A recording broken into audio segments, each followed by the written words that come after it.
সংবাদ এক নজরে স্বাগত, সঙ্গে আছি তাবশিরা লিজা।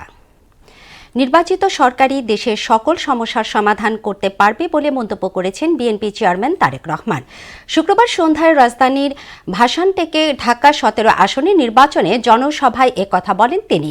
এ সময় তিনি আরও বলেন, মানুষের নিরাপত্তা, সুষ্ঠু সমাজ ব্যবস্থা, বেকারত্ব দূর করা সহ অর্থনৈতিক পুনরুদ্ধারে গণতান্ত্রিক সরকার প্রয়োজন।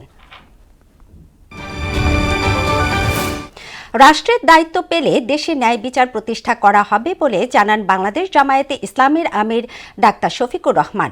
সকালে রংপুরের পীরগঞ্জের বাবনপুর গ্রামে ২৪-এর গণ অভ্যুত্থানের প্রথম শহীদ আবু সাঈদের কবর জিয়ারত শেষে সাংবাদিকদের একথা বলেন তিনি। এ সময় শহীদ আবু সাঈদের বাবা মকবুল হোসেন জামায়াত আমিরের পাশেই ছিলেন।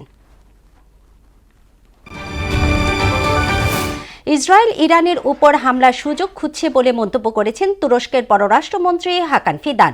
তিনি সতর্ক করে বলেন, এমন কোনো হামলা পুরো অঞ্চলকে আরও অস্থিতিশীল করে তুলতে পারে। তুর্কি সংবাদ মাধ্যম তুর্কিয়ে টুডেই এই তথ্য জানিয়েছে। এক সাক্ষাৎকারে ফিদান বলেন, আমি আশা করি তারা ভিন্ন কোনো পথ বেছে নেবে।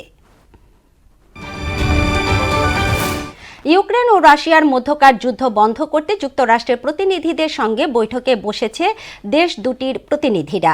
শুক্রবার সংযুক্ত আরব আমিরাতের রাজধানী আবু ধাবিতে এই ত্রিপক্ষীয় আলোচনা শুরু হয়েছে। ইউক্রেন সংকট নিয়ে সংলাপ এগিয়ে নেয়া এবং রাজনৈতিক সমাধানের পথ খুঁজে বের করার চলমান প্রচেষ্টার অংশ হিসেবেই এই বৈঠকের আয়োজন করা হয়েছে। এই ছিল সংবাদ এক নজরে সবশেষ খবর। সবার আগে জানতে মোহনার সাথেই থাকুন। এতক্ষণ সঙ্গে থাকার জন্য ধন্যবাদ সবাইকে।